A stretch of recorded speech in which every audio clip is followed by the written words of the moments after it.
대하소설 토지의 서평을 시작하겠습니다. 토지를 모르는 한국인은 아마 없을 것입니다. 박경리 선생이 26년 동안 쓴 이 대하소설은 1897년부터 경남 하동의 평사리를 무대로 하여 펼쳐지는 한국인들의 삶을 그린 건데요. 나중엔 중국의 만주, 간도, 연해주까지 소설의 배경이 되어 우리 민족의 그 고달팠던 삶을 그렸지요. 등장인물만 해도 600여 명, 줄거리는 그 많은 인물들의 다양했던 삶을 그리는데 그치지 않고 역사와 문화, 생활상, 사고방식, 신분제도에 의한 반상의 괴리, 한과 눈물이 빚는 희노애락까지 마치 눈으로 보는 수백 편의 드라마를 연출하듯 때로는 자그마하게, 때로는 섬세하게 그려나간 작가의 펼치는 감탄과 경이로움 그 자체였지요. 선생은 40대부터 70을 바라보는 나이까지 토지에만 매달려 전력투구했는데요. 최대한 작가의 감정에서 벗어나 인간을 객관화시키면서 한 사람 한 사람에게 생명을 불어넣으려는 듯한 시도를 했음이 느껴집니다. 원래 박경리 선생의 문체는 매우 유연한 데다 섬세해서 그의 작품은 재미있고 쉽게 읽혀지기로 유명한데요.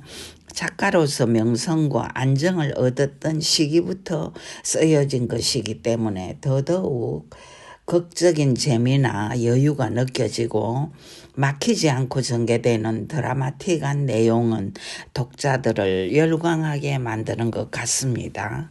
토지를 쓰는 동안 작가는 눈병이나 치통에 시달리기도 했고 심지어는 암 수술까지 받는 곤욕을 치루었다고 하죠.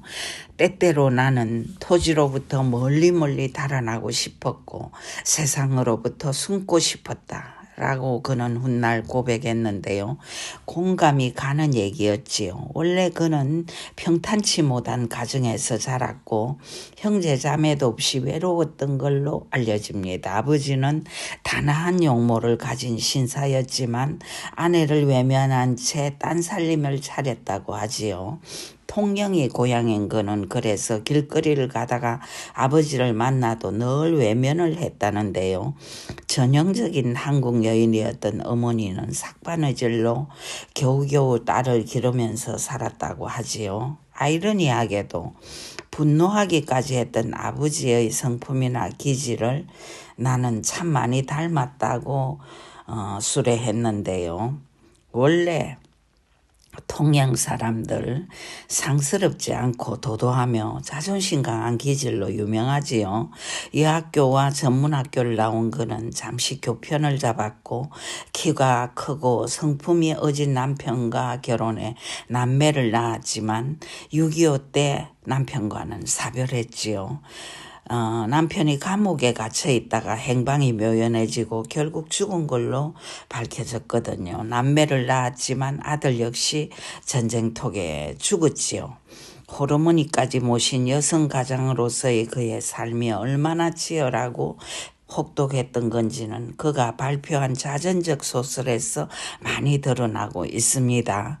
그나마 그는 여류 작가가 발붙이기가 어려웠던 문단에서 김동리 선생의 추천으로 등단을 했고 좀 더 훗날이지만 김약국의 딸들, 시장가 전장 등의 작품이 성공하는 바람에 명성을 얻었고 돈도 벌었지요. 토지 역시 상업적으로도 대단한 성공을 거둔 작품으로 알려집니다. 어마어마한 스케일이었고 양도 많았으므로 살아생전 그는 부와 명예를 모두 얻은 작가로 알려집니다. 자신의 비극적 생을 뛰어넘는 한 방편으로 문학을 선택했고 고독과 고통 속에서 자신을 구원해 준 건 그리었노라고 그는 훗날 수레했지요. 그분에 대한 얘기는 일단 이쯤에서 끝내기로 하고 나중에 다시 들려드리기로 하겠습니다. 줄거리로 들어갑니다. 작품 배경은 1897년 가을 조선시대 말기면서 일제강점기가 시작되기 전이죠. 동학농민운동으로 세상이 떠들썩했던 때도 한참 지나가고 나서 경남 하동 평사리 최참반댁에서부터 얘기는 시작됩니다.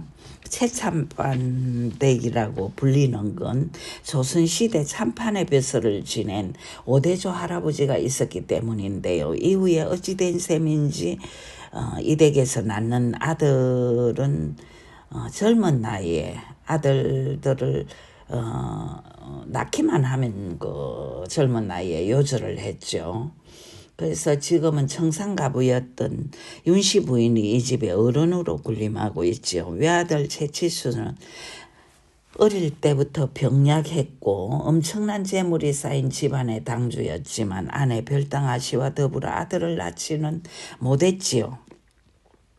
딸 자식을 자식으로 치부도 않았던 시절에 그나마 꽃같은 딸 서희를 얻었지만 부부 사이는 냉랭했고 그나마 그 딸을 낳고부터는 아예 아내와는 담을 쌓고 살았지요. 서울의 명문가에서 잘 키워진 별당아 씨는 인물이 빼어나고 기품이 있었지만 이 소설에서 단 한 번도 등장하지 않습니다. 그녀는 주인공들의 해상 속에서 표현된 되는 인물인지라 신비감이 더하는데요. 그 얼굴을 빼어 닮은 서희가 이 소설의 주인공이지요. 서희의 나이는 5살, 예쁘고 앙증스럽지만 차가운 아버지 최치수를 닮은 성격 탓으로 총명했지만 고집과 심술 또한 보통이 아니었지요. 친모의 딸인 봉순이 역시 어여쁘고 고운 아이였는데요. 늘 서희를 따라다니며 보살펴 주곤 합니다. 겨우 2살이 더 많았을 뿐인데요. 키 크고 잘생긴 20살 넘은 청년 구천이 상전의 명에 따라 살까마니를 옮기고 있는데 가랑이 사이를 누비고 다니며 서희는 앙증스러운 모습으로 놀고 있는데요. 구천은 일질에 넘어지십니다. 냉정하고 단호한 음성으로 꾸짖듯 말합니다. 애기씨 애기씨라며 봉수는 서희를 부르는데요. 싫어 안 갈 테야. 그러자 마님 보시면 꾸중하시지요 라고 구천은 다시 말합니다. 그러자 서희는 흐흐흐 웃으대며 나 할머니 무섭지 않다. 그리고는 잡고 있던 구천의 잠방이를 놔주면서 구천이는 바보 당신 중놈 욕을 퍼붓고 달아나지요. 구천은 사실 이 집의 그 종놈은 아닙니다. 3년 전 어느 추운 겨울날 최차판 댁에 남루한 차림에 그가 찾아왔었는데요. 허기진 모습이었지만 준수한 용모였으며 눈빛은 깊고 슬기로웠지요. 길가는 나그네에게 결코 냉정하지 않았던 댁인지라 저녁 한 상을 대접했고 추위와 굶주림이 역력해 배는 그는 그러나 식사를 단정한 모습으로 끝내고 머슴살이를 청했지요. 집사인 김서방이 윤씨 부인에게 이 일을 알리자 굳이 머슴이 필요치 않았던 이 집에서는 한번 보자는 명령이 내려지고 나그네를 가만히 바라보던 윤 부인은 소리 없이 눈길을 떨구며 있어보라는 명을 내리지요. 고종 31년 이미 노비의 제도를 없앰으로써 오랜 노예의 멍에로부터 종들은 해방이 되었다고 하지만 오랜 인섭의 제도가 하루아침에 없어질 리는 만무하고 구천에 있는 어느 절에서 왔다고 구천이라 불리는 그는 그렇게 눌러앉아 살았지만 언제라도 떠나고 싶으면 떠날 수 있는 자유의 몸이었지요.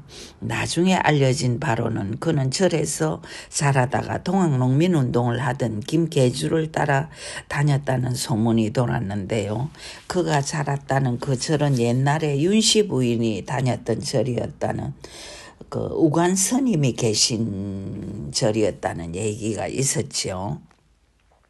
구천이 학식이 있는 자라는 사실은 채치수 밑에서 잔심부름하는 길상에게 남몰래 그를 가르친 게 알려져서였고, 그는 자신에 대해서 도무지 말이 없는 사내였지요. 길상 역시 어렸을 때 절에서 동자로 지내다가 지주 스님의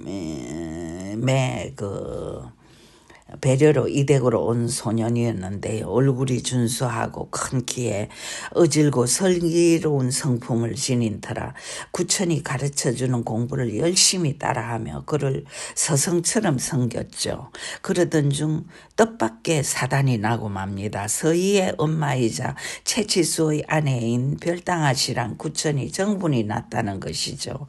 두 사람을 만나게 만든 여인은 기녀, 이 집의 종년이었는데 나름 도도하고 안팡진 그녀는 무슨 속셈이었는지 하늘과 땅만큼이나 다른 신분인 두 사람을 만나게 하고, 두 사람은 운명처럼 끌리며 사랑을 나누었다는데요.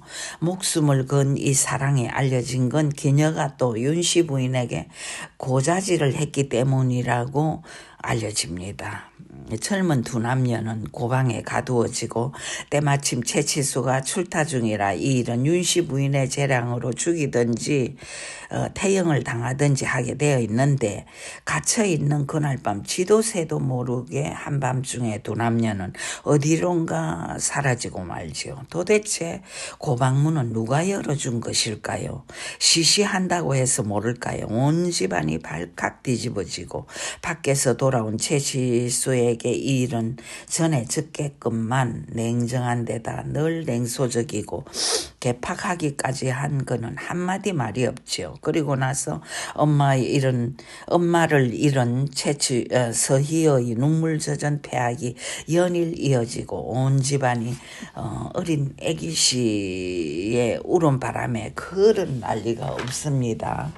착한 계집종 사물이 윤씨 부인의 어진 여종 갓난알배, 길상이, 친모, 봉순내까지 철없는 아기를 달래노라 날마다 그런 난리가 없습니다. 어질고 슬기로운 데다 손재주까지 있어서 틈만 나면 목공을 하고 달바가지를 만드는 등 사람들의 칭찬을 받던 길상이 외롭고 허전한 서희를 업어주고 달래주는 모습은 정답기 그지없는데요. 아버지는 병약한 데다 개팍해서 가까이 할 수가 없고, 할머니는 냉정한 어른이었고, 봉순내는 어미처럼 포근했지만 어미가 아니었으니 맘 붙일 데가 없어진 서희는 봉순이랑 길상에게 의지하며 그렇게 세상의 이치를 조금씩 알아갑니다.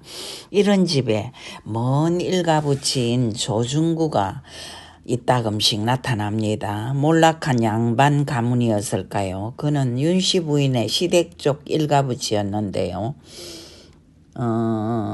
피부치인 윤씨 부인의 시어머니가 별세하신 지 오래지만 만석 살림을 움켜쥔 윤씨 부인이 홀대할 수는 없었지요. 자손이라곤 병아리 같은 여식 서희가 있을 뿐인 이 엄산한 집에 조중구는 개 핥아먹은 죽사발처럼 허연 얼굴로 뻔질나게 드나들고 있는 것이지요. 윤씨 부인에게 이런저런 일로 돈을 뜯어내는가 하면 병약한 데다 신경질적인 채치수와 입씨름을 벌리면서 진덕진덕 달라붙는 조중구를 누가 말릴 수 있을까요? 학식의 소유자요, 부귀의 소유자이기도 한 채치수는 매사에 냉소적인 성품이어서 졸렬한 행동거지는 애당초 하지 않는 터라 그런 조중구를 바라보며 구경만 할 뿐인데요. 계집이 종놈에게부터 달아났다고 제 입으로 떠들기까지 하지요.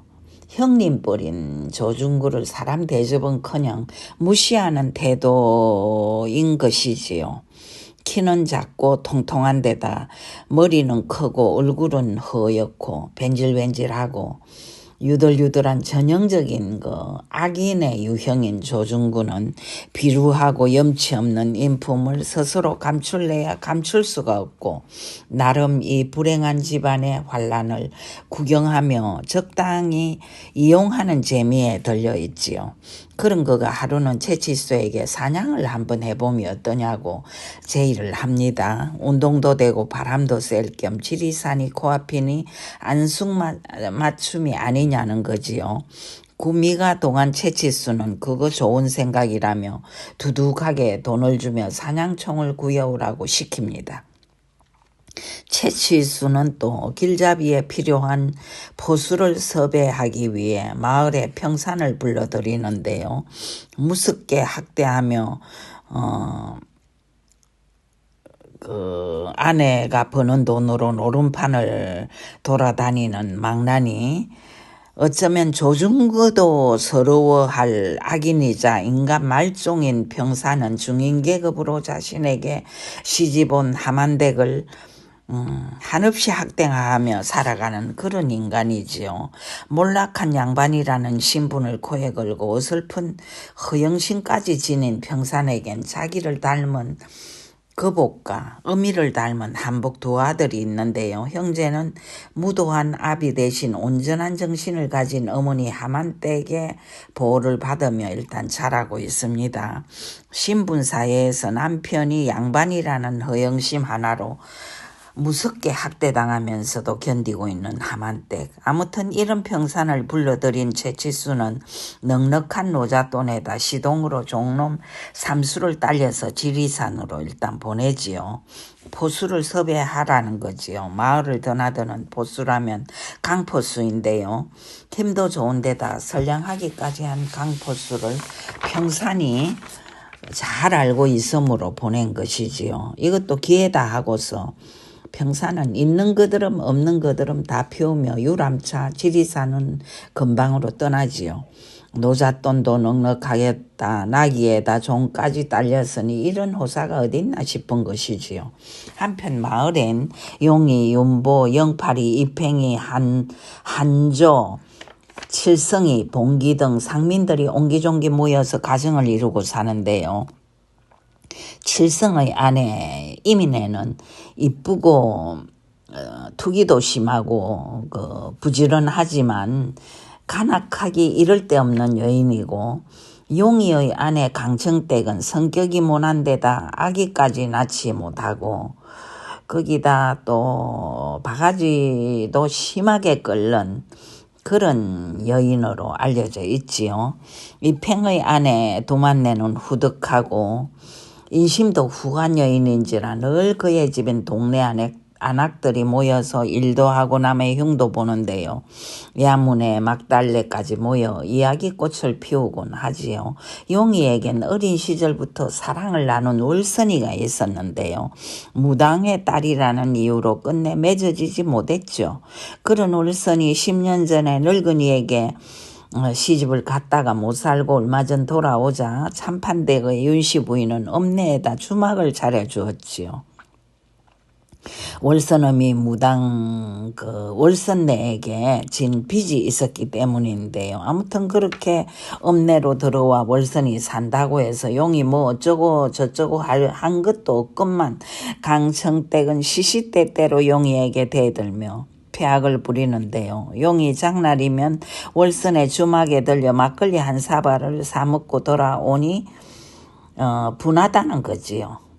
그러던 중 읍내에서 오강대 굿이 열리던 밤 봉순내는 길상과 봉순을 용이에게 딸려 읍내의 국구경을 보게 하지요. 국구경에 넋이 빠져 봉순이와 길상이 구경꾼 속에 앉아있을 무렵 주막으로 돌아온 용이는 월선을 껴안고 와 못 살고 돌아왔노와 니는 그런데 와 내한테 원망이 없노 라며 얼굴을 부비며 울지요. 그때부터 두 사람은 다시 정을 나누며 지내게 됩니다. 그리고 이 사실을 알게 된 강청댁이 보따리 싸서 친정까지 가고 마을은 마을대로 그런 난리가 없습니다. 그렇게 이제 친정에서 돌아오는 길 강청댁은 지리산 근방에서 구천을 보게 되는데요. 거지 중에 산거지가 된 구천이 별당아씨를 등에 업고 가는 모습을 바라보느라니 저도 모르게 눈물이 나더라고. 강청댁은 이웃 아낙네들에게 토스를 하지요. 이 사실은 차츰 윤씨 부인에게 전해지고 양반의 가문에서 서슬푸른 종부의 자리를 지키며 당당하던 윤씨 부인은 마음의 평정을 잃은 채 깊은 탄식 속으로 빠져듭니다. 도대체 구천은 윤씨 부인과 어떤 인연이었기에 이렇듯 남자보다 더 강인한 윤씨 부인을 이렇게 흔들고 있을까요? 오늘은 여기까지 합니다. 능숙한 어휘력, 시적인 감성까지 오롯이 녹아있는 아름답고 경이로운 문장, 작가의 문학세계가 새삼 놀라웠던 토지. 이왕 시작했으니 차근차근 얘기를 풀어나가 볼까 합니다. 시청 감사드립니다.